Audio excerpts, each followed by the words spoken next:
বিকেলের চায়ের সাথে কিছু ক্রিস্পি খাবার চাই, তাহলে এগ টেবিল হতে পারে পারফেক্ট চয়েস। তো চলো এবার চলে যাই রান্নাঘরে। আজ বানাবো এগ টেবিল বানাতে। তো আলু সিদ্ধ করেছি, এদিকে ডিম সিদ্ধ, পেঁয়াজ আর আলুটাকে এখন ম্যাশ করে নিয়েছি। কড়াইতে তেল দিয়ে জিরা ফোড়ন দিয়েছি, সেখানে দিয়ে দেবো কুচনো পেঁয়াজ। এই বেঙ্গলি স্টাইলের স্ন্যাক্সটা বাইরের থেকে ক্রাঞ্চি আর ভেতর থেকে সফট স্পাইসি আর আলু স্টাফিং দিয়ে ভরা, খুব টেস্টি হয় খেতে। তারপর দিয়ে দেবো রসুন,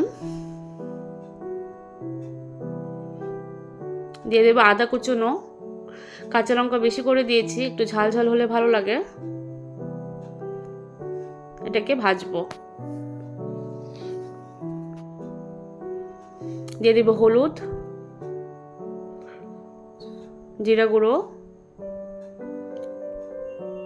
ধনে গুঁড়ো আর দিয়ে দেবো একটু চাট মশলা। বাস এটাকে যখন একটু কষিয়ে যাবে, সেখানে আলু ম্যাশ করে আলুটাকে দিয়ে দেবো।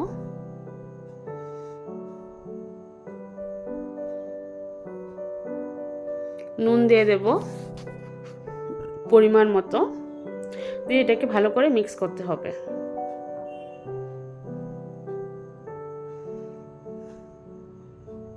নামানোর আগে দিয়েছি ধনেপাতা, আর একটা বাউলের ডিমের মধ্যে নুন দিয়ে এটাকে মিক্স করে রেখেছি।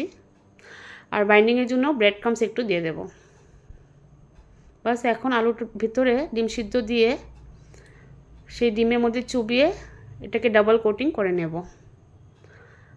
একবার ডিমে চুবাবো, তারপর ব্রেড ক্রাম্বসে আবার ডিমে চুপিয়ে আবার এটাকে ব্রেড ক্রাম্বসে করে এইভাবে কোটিং করে নেব।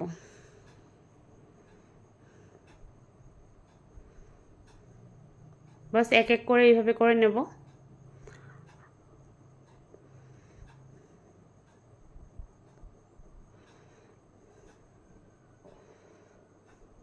আর কি, এখন এটা ভাজলেই হয়ে যাবে কম আঁচে। আমি ফ্রিজারে 1 ঘন্টা রেখে দিয়েছিলাম, কম আঁচে ভেজে নেব।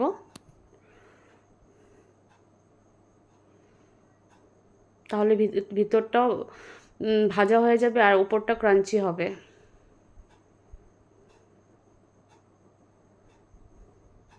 তো গরম চায়ের সাথে এটা খেতে দুর্দান্ত টেস্ট লাগে।